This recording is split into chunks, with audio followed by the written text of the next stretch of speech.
जिले दर जिले दरक रही सपा कांग्रेस की दोस्ती। 2027 में कैसे साथ बनी रहेगी दो लड़कों की जोड़ी। कांग्रेस और सपा का गड़बड़ाता तालमेल। उत्तर प्रदेश में 2024 के लोकसभा चुनाव में सपा और कांग्रेस मिलकर बीजेपी को सियासी मात देने में कामयाब रहे थे, मगर अब सियासी केमिस्ट्री गड़बड़ाती नजर आ रही है। कांग्रेस के मुस्लिम चेहरा माने जाने वाले सहारनपुर सांसद इमरान मसूद और सपा विधायक आशू मलिक ने एक दूसरे के खिलाफ मोर्चा खोल रखा है। ऐसे में इमरान ने आशू मलिक ही नहीं, सपा के कब्जे वाली सीटों पर अपने करीबियों को चुनाव लड़ाने के साथ साथ अखिलेश यादव की मुस्लिम पॉलिटिक्स पर भी सवाल खड़े कर दिए। सहारनपुर ही नहीं, यूपी के जिले दर जिले सपा और कांग्रेस की दोस्ती दरकती हुई नजर आएगी जब विधानसभा चुनाव के लिए सीट बंटवारे को लेकर बात होगी। दरअसल यूपी में 2024 के लोकसभा चुनाव नतीजों के बाद कांग्रेस की उम्मीदें बढ़ गई हैं, जबकि समाजवादी पार्टी कांग्रेस को बहुत ज्यादा सियासी स्पेस देने के मूड में नहीं है। ऐसे में सवाल उठता है कि 2027 में दो लड़कों की जोड़ी बरकरार रह पाएगी या नहीं। कांग्रेस और सपा का गड़बड़ाता तालमेल। लोकसभा चुनाव 2024 में यूपी की 80 संसदीय सीटों में से सपा ने 63 और कांग्रेस ने 17 सीटों पर उम्मीदवार उतारे थे। तब कांग्रेस ने 17 में से 6 सीटें और सपा ने 63 में से 37 सीटें जीतने में सफलता हासिल की थी। साल 2024 के बाद कांग्रेस के हौसले बुलंद हैं। वहीं पार्टी सांसद इमरान मसूद ने कहा, 2027 में 17-63 का फॉर्मूला नहीं चलेगा। सपा अगर सोचती है कि विधानसभा चुनाव में कांग्रेस को 80 से 85 सीटें देकर समझौता कर लेगी तो यह बिल्कुल नहीं होने वाला। इमरान मसूद का मानना है कि इंडिया गठबंधन को ये 43 सीटें कांग्रेस सांसद राहुल गांधी के दम पर मिली हैं। ऐसे में कांग्रेस की डिमांड कम से कम 150 से 160 सीटों की होगी, जिसको लेकर सपा और कांग्रेस के बीच पेंच फंस सकता है। सपा भी कांग्रेस को बहुत ज्यादा सीट देने के मूड में नहीं है। माना जा रहा है कि 60 से 65 सीटें कांग्रेस के लिए छोड़ने की प्लानिंग बनाई गई है। सूत्रों का कहना है कि कांग्रेस शायद ही 100 सीटों से कम पर कोई समझौता करने के लिए तैयार हो। ऐसे में गठबंधन को लेकर पेंच फंस सकता है। गांधी परिवार के गढ़ में कैसे बनेगा तालमेल।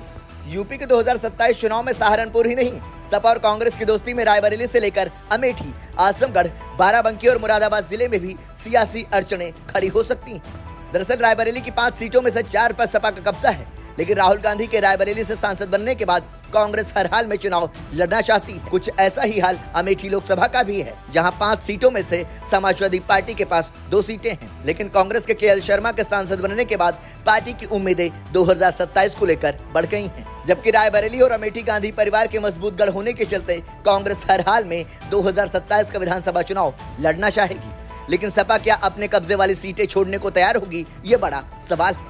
ऐसे में अगर सपा रजामंद नहीं हुई तो कांग्रेस के साथ सियासी टकराव बढ़ सकता है। आपको बता दें कि रायबरेली और अमेठी में कांग्रेस के कई बड़े नेता 2027 के लिए पूरे दमखम के साथ तैयारियों में जुट गए हैं। जिले दर जिले दरकेगी सपा कांग्रेस की दोस्ती। आजमगढ़ की निजामाबाद विधानसभा सीट से कांग्रेस के यूपी संगठन महामंत्री अनिल यादव चुनाव लड़ने की तैयारी कर रहे हैं। अनिल यादव को प्रियंका गांधी की टीम का सदस्य माना जाता है। अनिल यादव निजामाबाद क्षेत्र में काफी सक्रिय हैं और काफी मेहनत भी कर रहे हैं। सीट के सियासी समीकरण उनके पक्ष में भी माने जाते हैं, क्योंकि यादव समाज का काफी अच्छा खासा वोट बैंक है। सपा का यहाँ पर कब्जा है, यहाँ से आलम बदी विधायक हैं। कांग्रेस शीर्ष नेतृत्व से हरी झंडी मिलने के बाद से ही अनिल यादव लगातार मशक्कत करने में जुटे हुए हैं, लेकिन सपा अपने कब्जे वाली सीट को क्या छोड़ने के लिए तैयार होगी। ऐसे में निजामाबाद सीट पर भी सियासी मामला फंस सकता है। कुछ ऐसा ही मामला मुरादाबाद जिले का है, जहाँ सियासी अड़चने हैं, जहाँ पर सपा के कब्जे में 6 सीटें हैं। कांग्रेस हर हाल में मुरादाबाद में चुनाव लड़ना चाहती है, खासकर शहर की सीट पर।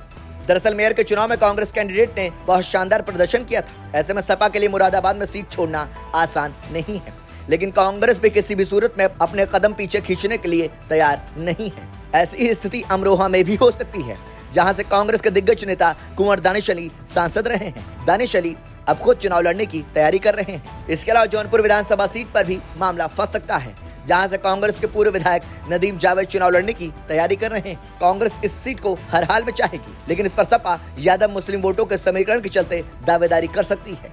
लखीमपुर खीरी विधानसभा सीट पर भी कांग्रेस की पूरी वर्मा चुनाव लड़ने की तैयारी कर रही है, जबकि इस सीट पर कांग्रेस ने 2022 में कब्जा जमाया था। लखीमपुर खीरी सीट को लेकर सपा कांग्रेस के बीच तालमेल बैठना आसान नहीं है। इसके अलावा कानपुर की कैंट विधानसभा सीट को लेकर भी सपा और कांग्रेस के सियासी सामंजस्य बैठना आसान नहीं होगा। सपा का इस सीट पर कब्जा है तो 2017 में कांग्रेस ने जीत दर्ज की थी। कानपुर कांग्रेस का मजबूत गढ़ रहा है। कांग्रेस 2024 में भी मामूली वोटों से ही चुनाव हार गई थी। ऐसे में कांग्रेस कानपुर की कई सीटों पर चुनाव लड़ने की तैयारी में है, जबकि सपा उसे 1 से 2 सीटें ही देने के मूड में है। इसी तरह बाराबंकी और लखनऊ की सीटों पर भी मामला दोनों के बीच फंस सकता है। इसके अलावा सीतापुर की सीटों पर भी कुछ ऐसा ही मामला है। मुस्लिम बहुल सीट पर कांग्रेस की नजर। यूपी में 20% मुस्लिम मतदाता हैं। कांग्रेस की नजर मुस्लिम बहुल सीटों पर है, जहां पर 35% से ज्यादा मुस्लिम हैं। आपको बता दें कि उत्तर प्रदेश की 403 विधानसभा में से 143 सीटों पर मुस्लिम वोटर प्रभावशाली हैं। मुस्लिम वोटों का 43 सीटों पर ऐसा असर है कि मुस्लिम उम्मीदवार अपने दम पर जीत हासिल कर सकते हैं और इन्हीं सीटों पर मुस्लिम विधायक बनते रहे हैं। कांग्रेस इन मुस्लिम बहुल सीटों पर ही चुनाव लड़ने की तैयारी कर रही है, जिसमें पश्चिमी यूपी से लेकर पूर्वांचल तक की सीटें शामिल हैं। कांग्रेस के रणनीतिकारों ने बताया कि हमारी उन मुस्लिम सीटों पर चुनाव लड़ने की तैयारी है जहां पर यादव वोटर बहुत ज्यादा नहीं है, जिनमें सहारनपुर, मेरठ, कैराना, बिजनौर, अमरोहा, मुरादाबाद, संभल, बरेली, बागपत, मुजफ्फरनगर और गाजियाबाद जिले की सीटें हैं। इन जिलों में यादव समुदाय का वोट नहीं है। कांग्रेस का कहना सपा के यादव वोट नहीं है और मुस्लिमों का झुकाव कांग्रेस की तरफ है। ऐसे में सपा को मुस्लिम बहुल सीटें छोड़ने में दिक्कत नहीं होनी चाहिए, लेकिन सपा की पूरी राजनीति ही मुस्लिमों पर केंद्रित है।